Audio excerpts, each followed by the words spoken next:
Hey guys, welcome to BabyDoll's Happy Hour. I'm live on Facebook and I'm getting on Instagram, and I'm so excited to have my friend Dana Tate with me today. Say hi. Hello.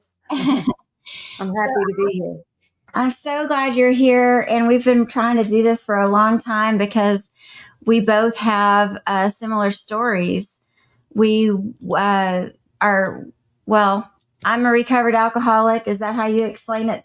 Yes, yes. I don't call myself an alcoholic because Mimi talked to me about that. I say that, I'm healed from alcohol. You are.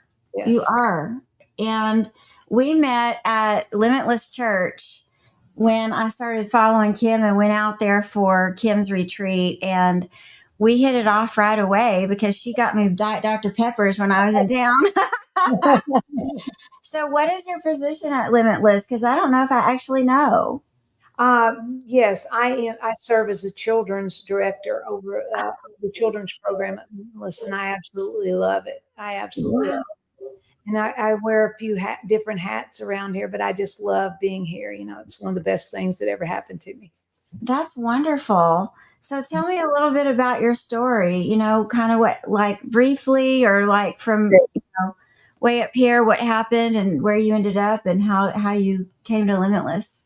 Well, to make it brief, because I started drinking when I was 15. Well, Okay. actually 14. That reflected from childhood trauma, and so I just began drinking, and it would, it numbed things. It helped me to get through things, and I just continued to drink. I was more of a person who hid it, and but I got, you know, I would go for a period of time, not drink, but then I would start back up.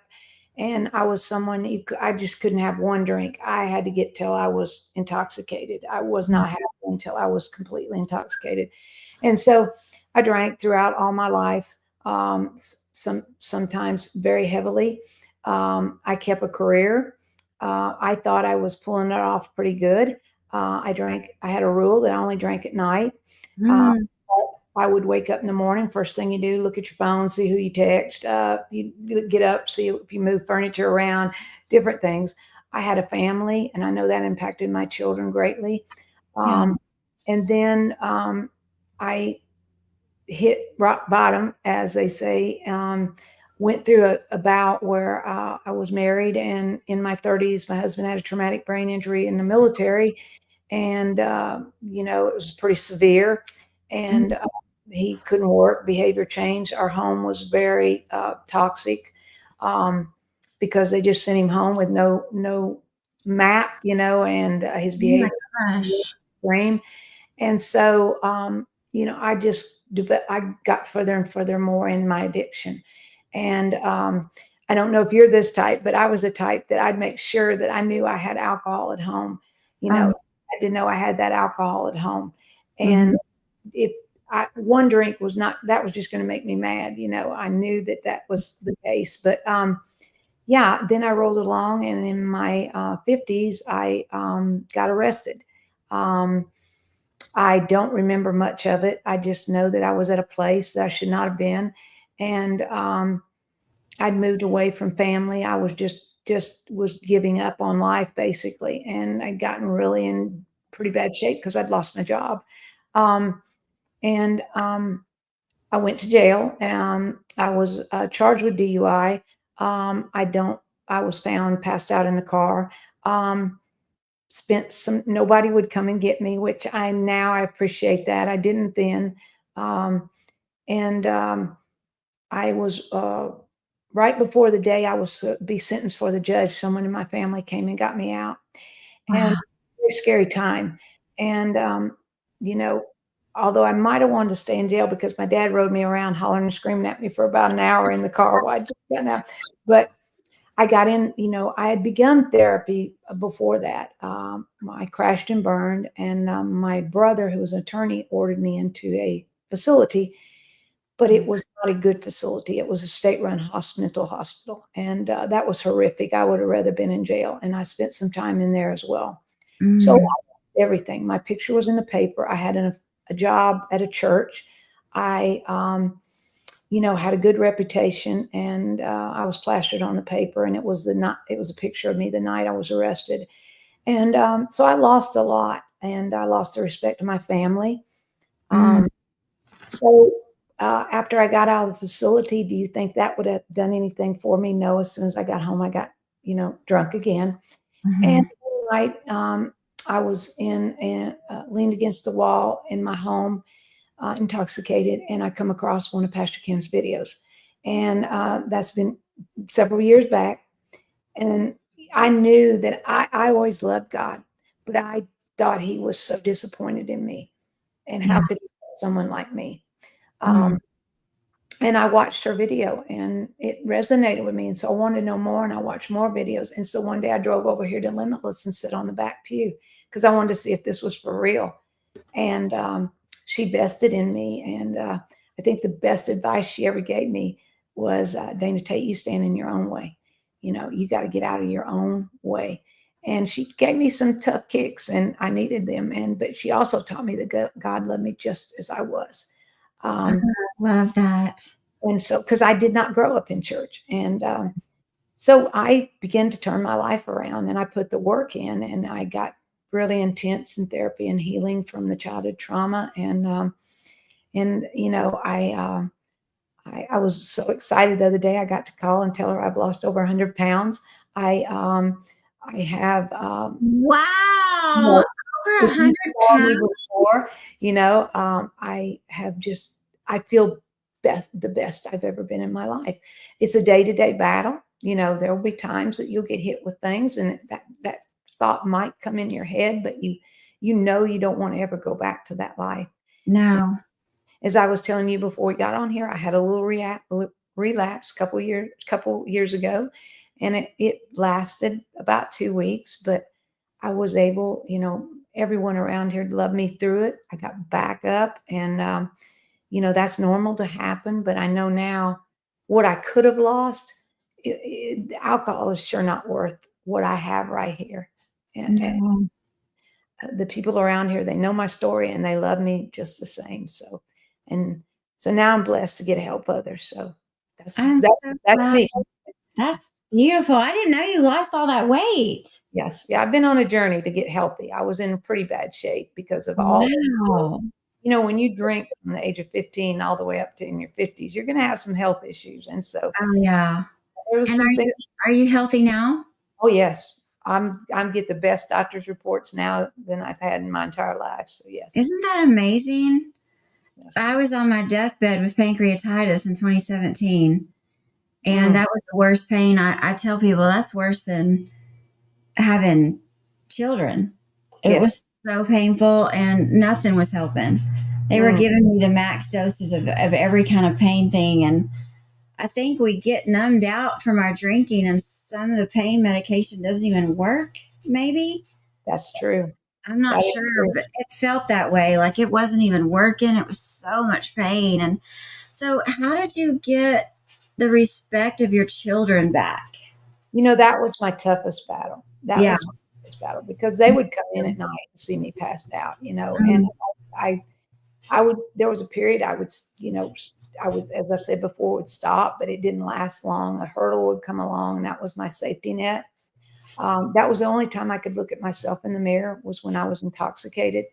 I was disgusted by going and getting my hair done was terrible. So my children knew some of that. So through my therapy, it was suggested that I sit my children down. We sit with a mediator, and we discuss why I had my addiction, what I went through that developed that, and it gave them a much better understanding. They understood that what had happened to me as a child, while that's no excuse for my alcoholism, it added to it. And it took them a while to trust me. That was the biggest thing. I lost their trust. I lost their respect and their yeah, trust. I And know it. I had to work really hard, Yeah. um, because at first they would just think it was talk, and Mhm. but I didn't give up. And I but I had to change a lot. Even when you get sober, that's not the end of it. Everybody thinks, oh, I got sober, I quit drinking. No, that's when you really start having to do some work to change, because you have to become a different person. You It's have just to learn how to have insane. relationships, because we didn't know how to have healthy relationships. So, Right. I had to rebuild that with my children, and by the grace of God, they have loved me through it, and they accepted my apologies, and I'm so blessed. And So your kids look so good. I mean, they're beautiful. I don't think I've seen a picture of your son, but your daughters are just beautiful. thank you, And I thank love you. that boutique they have. Did you say it's in Mississippi? It is, isn't well. They just opened one in Alabama too, but in Okay. Okay, I was thinking Alabama, Mississippi, so there's Yes. two. Yeah, they got very smart. They opened up their stores near universities, near So colleges. smart. So, yes. I love that. So, one of the things I try to explain to people is anybody can become an alcoholic. hmm It's very prevalent in the Native American culture, which is my mom's side of the family and my biological father, even though I wasn't raised around him. And I didn't grow up around alcohol at all. But it was still there. And I feel like what makes the most sense to me is that you can have the genetic predisposition for it, but something will set it off that will just take you flying in the wrong direction. But even if that predisposition is not there, because I think everybody has alcoholism somewhere in their family, Oh yes. Oh yes. Definitely. somewhere. But Some, even if that genetic predisposition is not there, you can still become an alcoholic. yes. And that happens when you are reliant on it. And I can't remember the man that says this, but alcohol is the symptom. Alcohol is a symptom and it is a solution, because in our world we can't function without it. But Right. it's a symptom of such much deeper problems. And for me, I was molested when I was 4. I didn't know my biological father, so I had what they call the hole in the heart for your dad. Like, where the heck was he, and what was so much more important than me? And I had this terrific father, and my father who raised me, he lives here in my house. He's been here 5 years. He spends a lot of time over here in this TV room, and we're like this, but it still couldn't really replace that absence. And so I had the typical daddy issues. But then when I lost my mom, Mm, because I wasn't a drinker, I didn't, I had tasted it and I had little bits here and there, and I drank in college like kids do, but I don't think mine was anything worse than anybody else in college. And then I got married and had kids and never drank. My husband and we were married 17 years and together for 18, and I would drink on a whenever we got a date night. right. And that was like 1 or 2, and that was rare because we had little kids. But then when I lost my mom, Mm, that was in 2000, and I was 29, and she was 47. So she would be she would be 73 if she were alive today. mm, That devastated our family. And she was sick for about 2 years, and she spent 18 months in a wheelchair. mm. She went from like my size to like almost 300 pounds from steroids, and they didn't know what she had. Thought it was a rare form of MS, but it turns out to be a disease that caused by a virus that's Mm. super rare called Devix, Devicks. But way back then, they didn't know what she had, how to treat it. So we just watched her get big and being in a wheelchair, and then the paralysis moved up where she was going to have to be on machines, and she didn't want to live that way, and we had to let her go. And so not only did we have the trauma of that, but the devastation for my father, that the one that lives here, with me that raised me and my sister, he never really got over my mom. I would say today he is still not really over my mom. And then the finances around trying to keep her alive devastated our family, and it just was like the rug got ripped out from underneath us. And it started slowly. I had a bad marriage. And it started for me. And I feel like this is really important to tell people because mine came out of nowhere, age 35, 7 years after my mom died. And 1 to 2 a day turned into 2 to 4 a day, turned into 4 to 6 a day, and then all the way till up to 20 on the weekend. Mm-hmm. So Yes.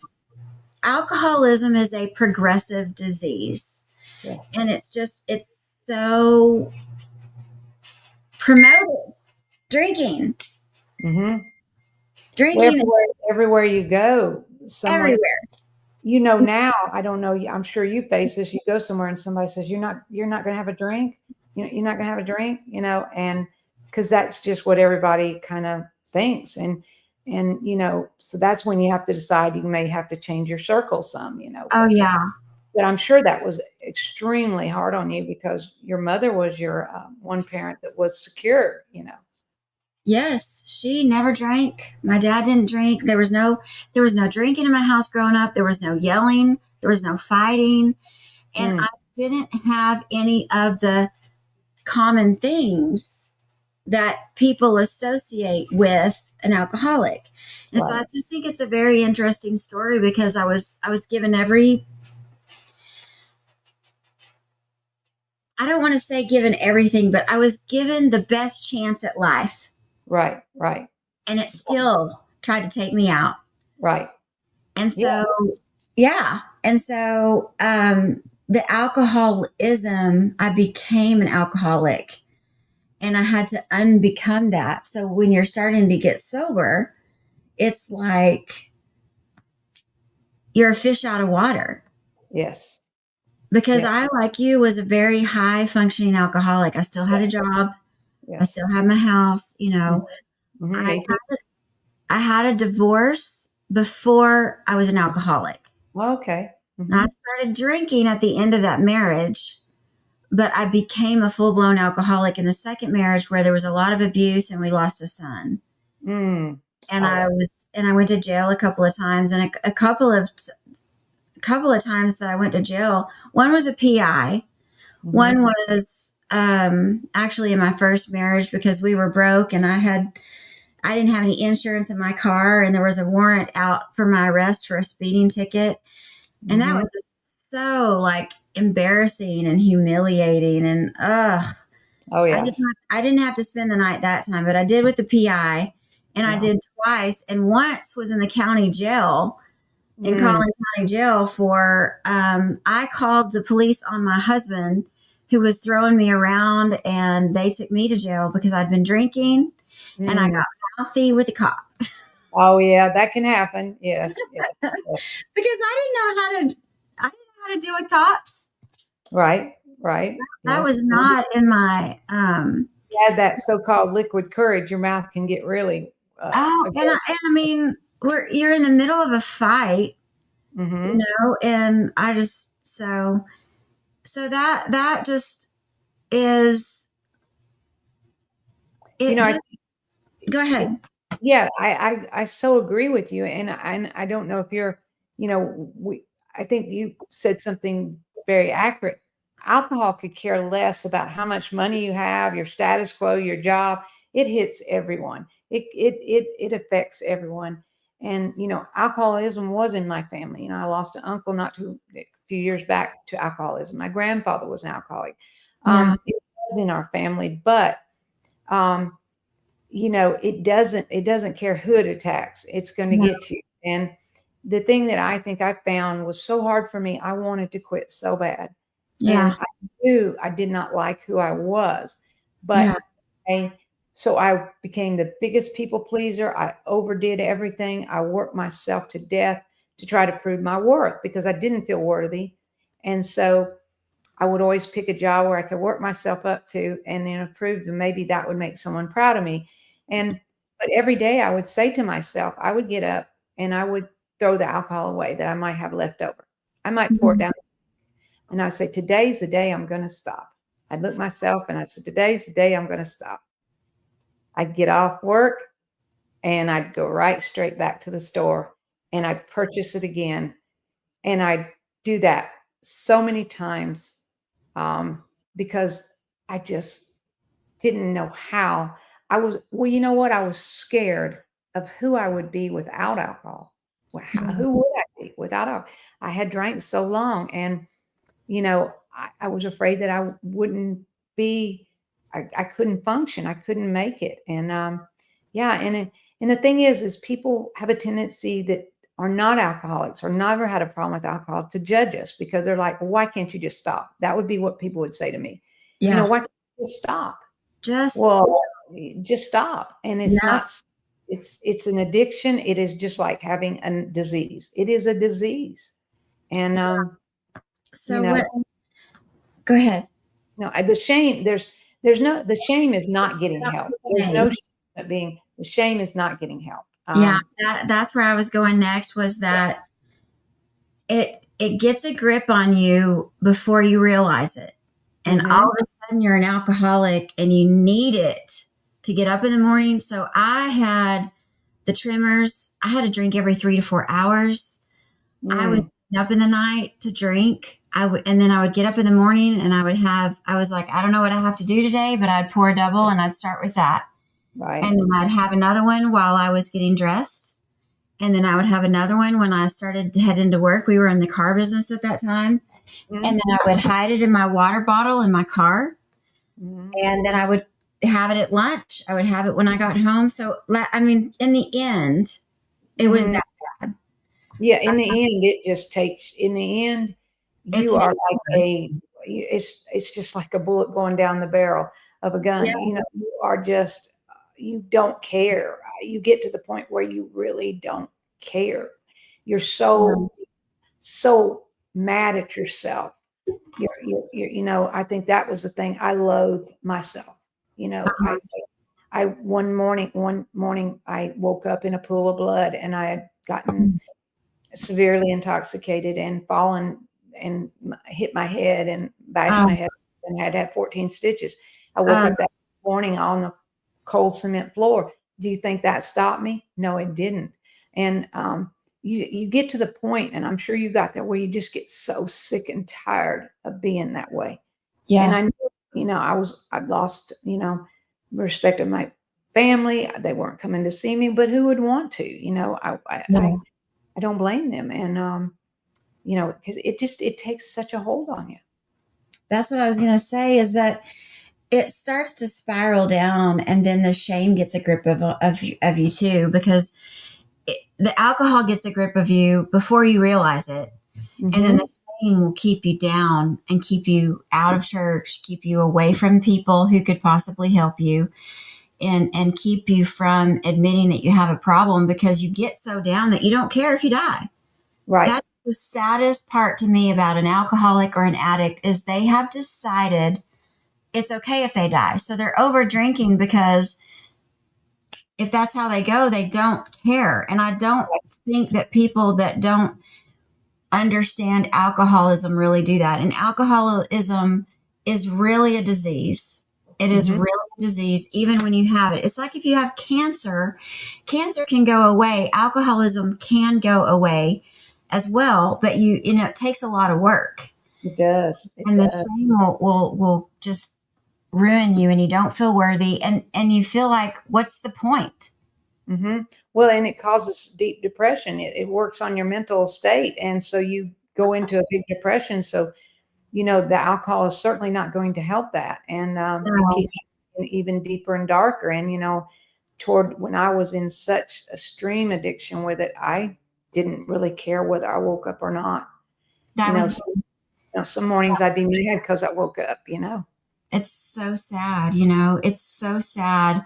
And you're right about alcoholism doesn't care how much money you make. It doesn't care what your last name is. It doesn't care if you're the CEO of anything.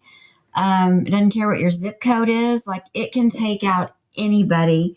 And it's just such a slippery slope. So there's so many people out there that are just borderline. And for you, you were trying to stop every day. I would wake up every morning for probably 2 or 3 years and say, am I an alcoholic? Am I an alcoholic? You know, and if you're asking yourself that every day, then you probably have a problem. Right. And so the best thing to do is try to go 30 days without it and Yes. see how easy that is, because it probably not probably, it has a grip on way more people than are admitting to Yes.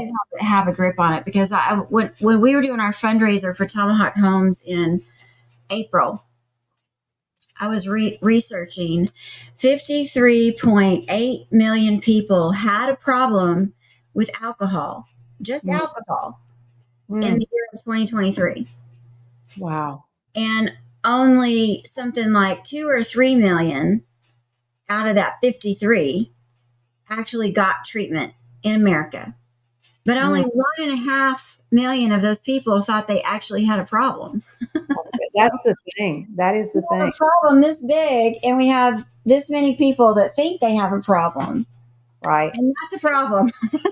I think one of my, when I got better, and my my oldest daughter was telling me a story that, and I said, yeah, I used to get up. Sometimes I'd go look for the alcohol and it'd be empty or I couldn't find it. And my daughter she was a child, and she would find it and pour it out. And, you know, because it's scared that it didn't give her any stability. And, you know, that's my biggest, regret, but I've let go of that. You have to let go of your shame. That is the biggest thing with us to stay healthy, is we can't look backwards.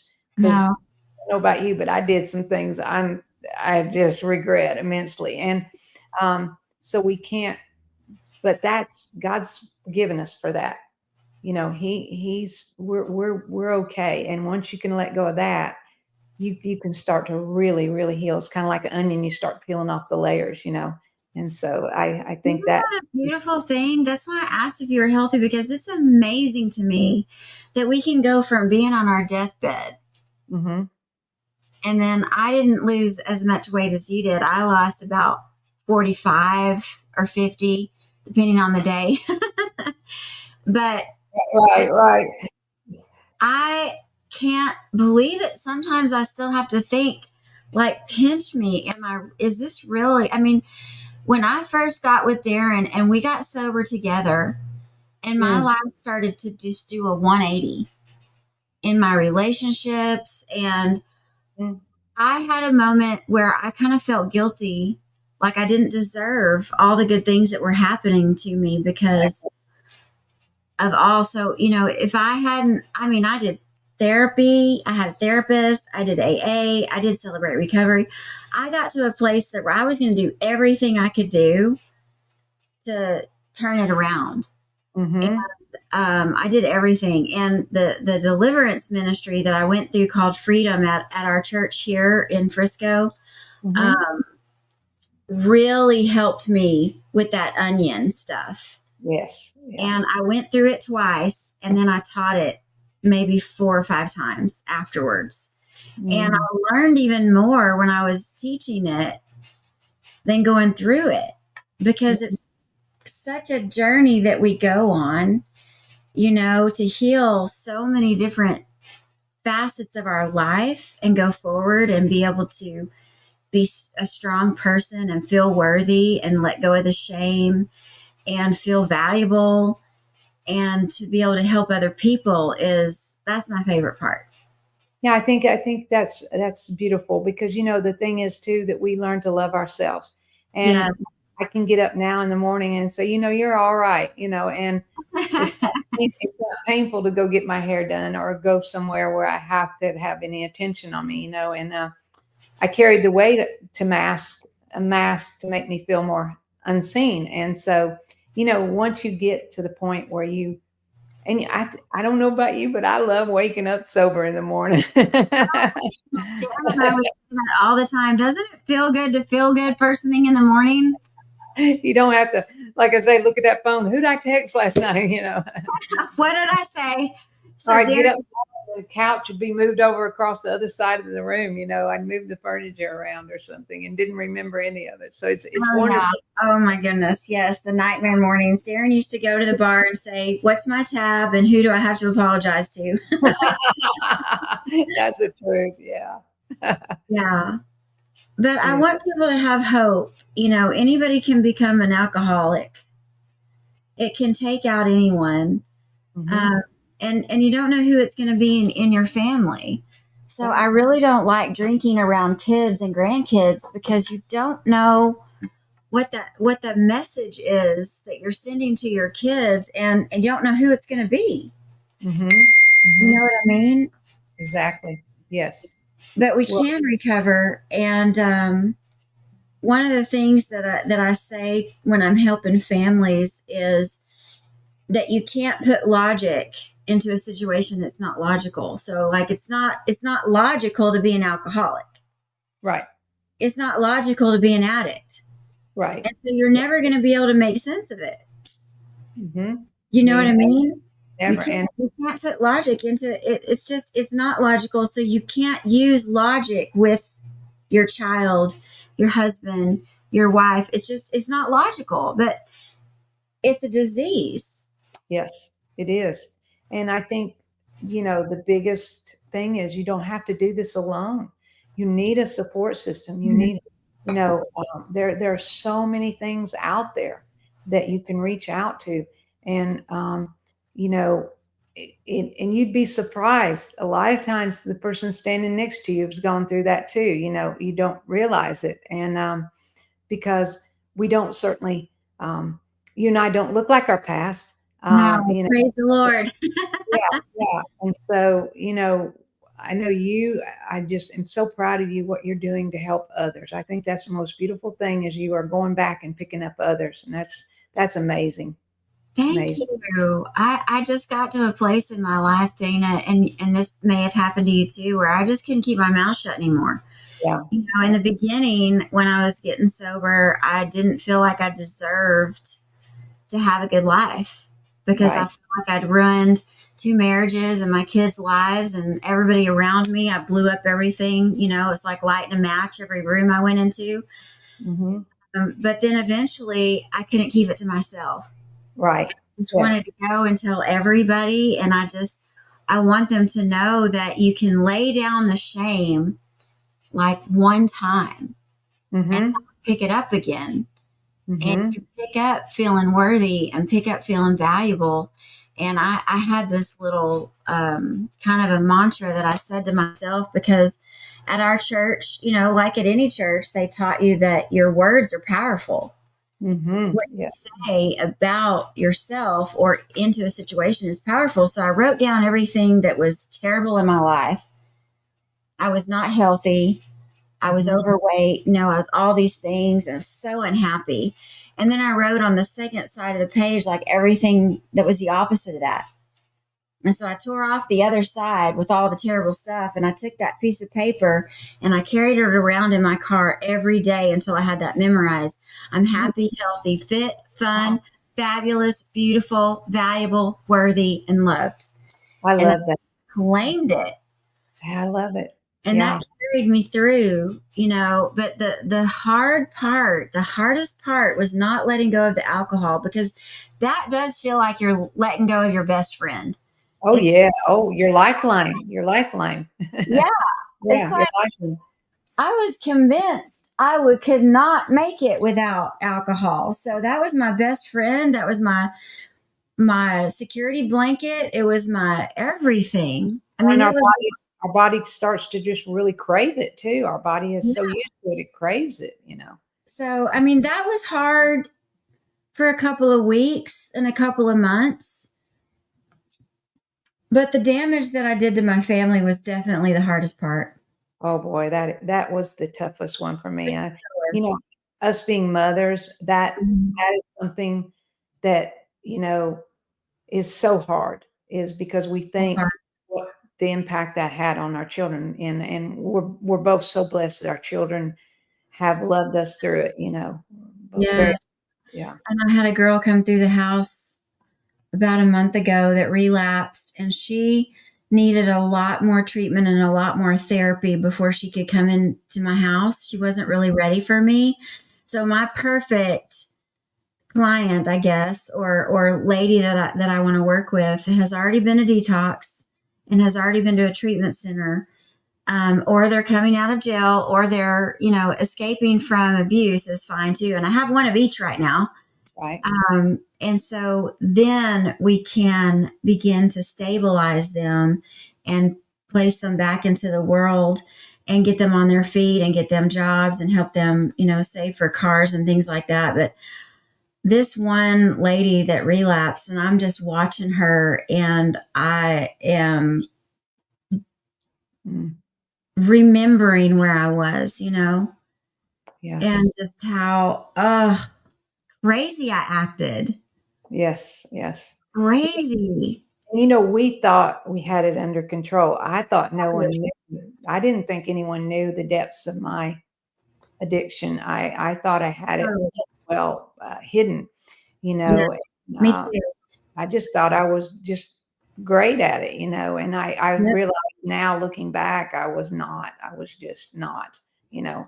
And people knew. I didn't think they did, but they knew.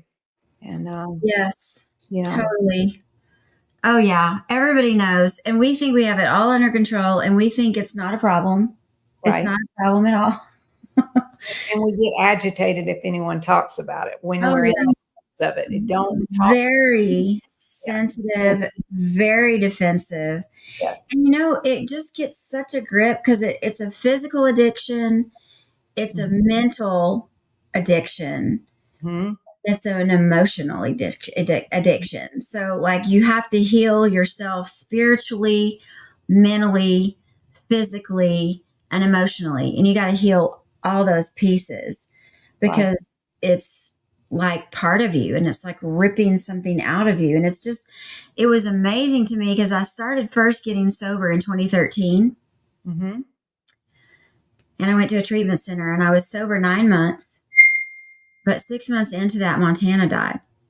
Ah, And but nobody was shocked that I didn't make it after that. well, And I so, mean, that's so raw. I mean, yeah. Mm. yeah, but fast forward, even so, I got out of the hospital, fast forward to 2017 from there, and I almost died, right? Like all my organs could have shut down. I Mm. was in the hospital for 7 days waiting to see if I was going to live or not. And I just kept waking up. And then finally I got to eat and finally I got to go home. None of my friends could come pick me up because they were all drinking and drunk. And it was nighttime when I got out. Mhm. And I went straight to AA. I was sober 100 days and then I drank again. Ah, And then I was sober 75 days and then I drank again. So I and I had have. multiple relapses. And when I did that, that scared me to death. Mhm. And so when you go into the rooms of AA and they say, you're either going to end up dead or in jail or in a treatment center, I thought that is so dramatic. Right. Right. Right. It's Yes. true. Yes. So Yes. true. That's where we would have ended up. And what was the other thing they said to me that we have 5 or 6 funerals a year. And my reaction to that too was like, oh, okay, that's dramatic, Right. until it started happening. And until I started attending some of those funerals and losing our friends, people Yes. that were in my group, when you get a sponsor and they're in your group, and it's terrible. Yes.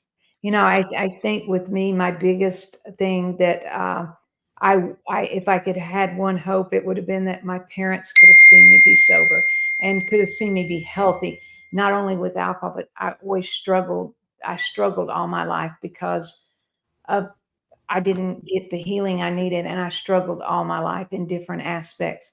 and never felt worthy and just never believed in, I just didn't believe in myself. And my mother and father, I remember my father telling me one time, "You are the hardest thing to love," because, and, Mm.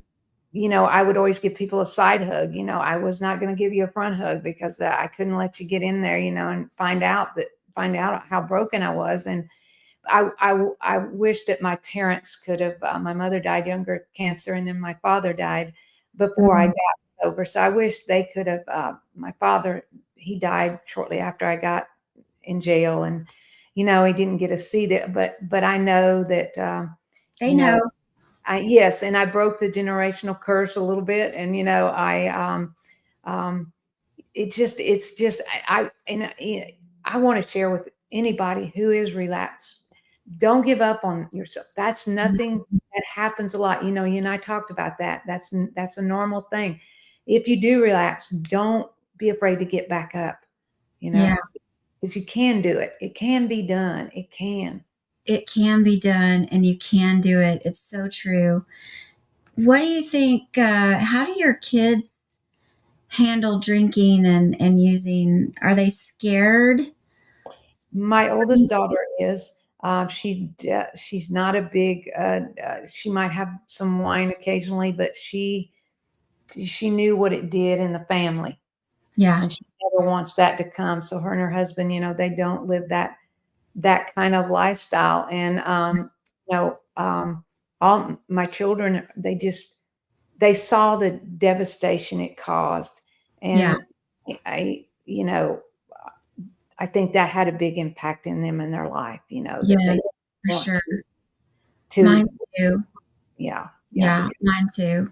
What do you yeah. think was the very best thing? Because it's so hard to explain to people how great your life can be when you get sober. Because it feels like you're losing your best friend. You can't hang out with the party people anymore, and but what is the best thing about your sobriety? Oh my gosh.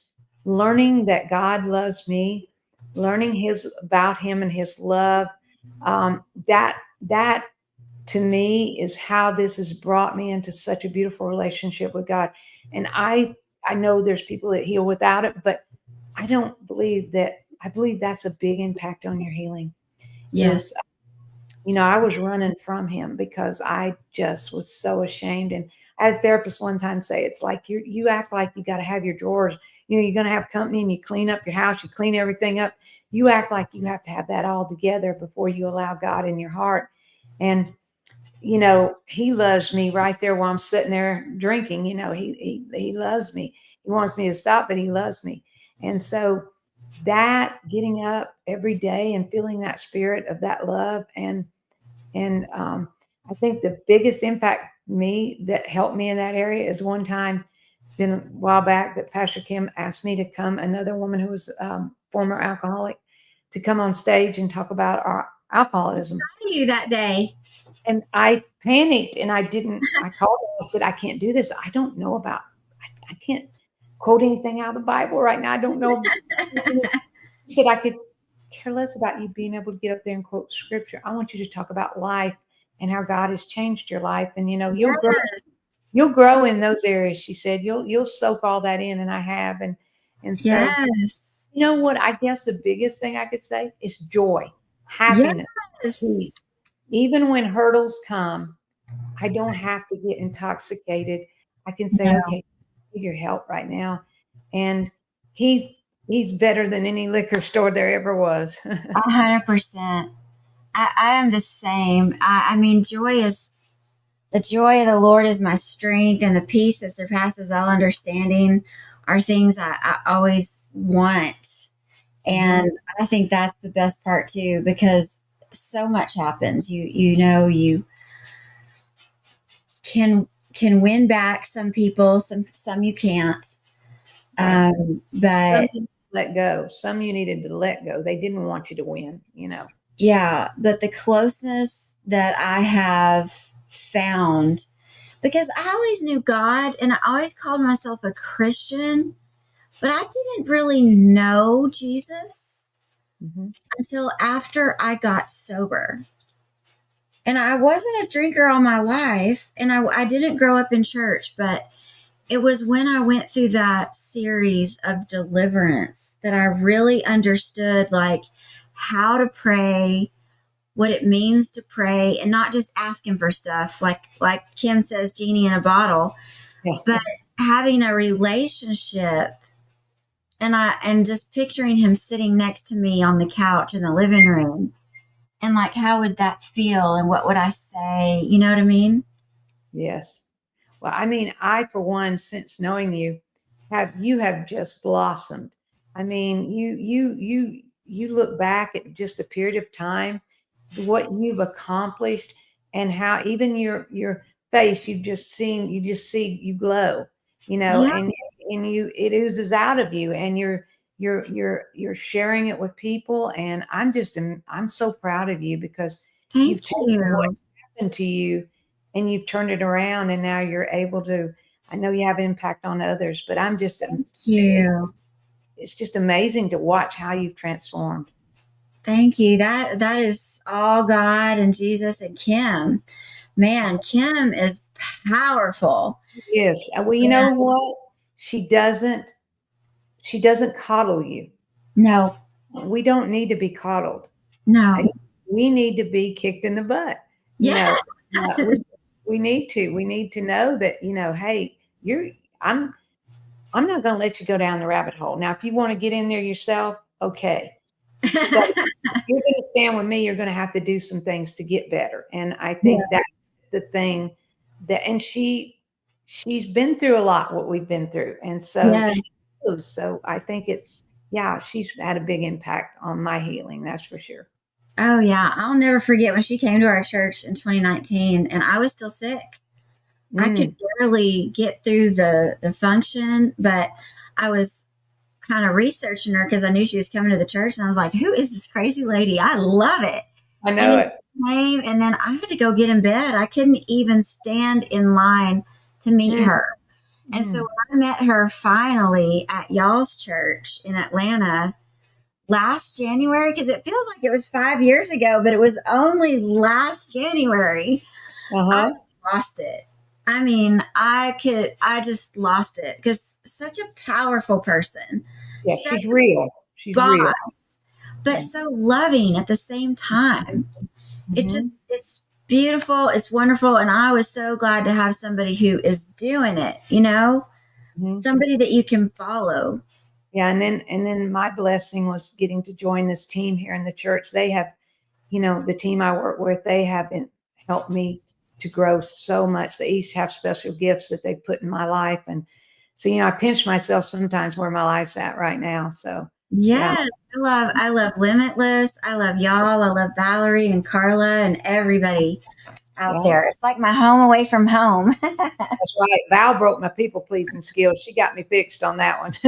Oh, oh my gosh. I when I went to the treatment center in 2013, they gave me this test for codependency and I was like, what is that? I'm not sure. What, and then I was check, check, check, check, check, check, check, check, check, all the way down. So I was so codependent. Oh yes, I felt like I had to buy people's loves because Yeah.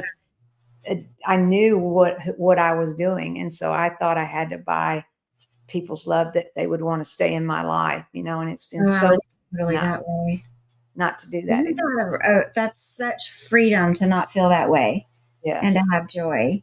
yes, yeah, Well, it's is true. there anything else you want to add to our little talk today? Oh, I just appreciate. I feel quite honored to get to be on here today, and I thank you so much. And again, I'm just what you're doing with your life is just amazing, and I can't wait to see how high you go because you just every day you're doing something new and getting out of your comfort zone, and it's a cool thing to see.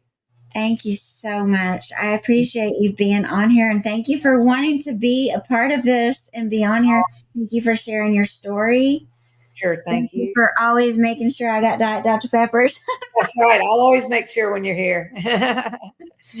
I am so thankful for your story. And I just want to say if you're one of those people and you're out there and you feel like nobody knows what I'm going through, that I look all pretty on the outside and I'm holding it together. I look like I'm holding my family together. I look like I'm holding it together at work, but I just want to crumble. I just want to fall apart. And I've got this problem, and it's alcohol or drugs or a man. Please reach out to me. I want to give you the phone number for Tomahawk Homes, because I always want to be reachable. And I still don't have it memorized. Almost, but 945 237 3170. It's 945 237 3170. And don't be afraid to tell someone that you have a problem. Don't be afraid to talk to someone at church or someone that's friends or family that you trust, that you know loves you, that's got your back. And be open to real treatment and check around and find, where is the best treatment. Even if you go out of state, sometimes you change locations can be a really great idea for changing your life, because we're going to change everything in our lives, but it's going to be all for the better. So, Heavenly Father, Holy Spirit, precious Jesus, I just pray for every person listening today that you would be blessed from the top of your head to the tips of your toes, from the inside out, blessed in your health, blessed in your relationships, blessed in your finances, prosperity, and your jobs, but mostly with yourself and loving yourself and joy and all the fruits of the Spirit that can turn your world around. So I'm praying for you in Jesus' name. And we have Tomahawk Homes. We have one bed available because we have 3 women in our house. We are in Frisco, Texas, and you can call that same number, or you can talk to me on Facebook, Instagram, anywhere. You can find me, or go to babydollmartin.com and reach out for a helping hand, because we're here for you. We're here to help. Thank you, Dana. Thank you. You take care. Tell everybody hello. I'll do it. I'll sure do it. You take care. Thank you. Bye-bye. Bye, y'all. Thanks for being on today. And please share this with someone that could use the help. We're here to help everybody. Love ya. Bye. Bye.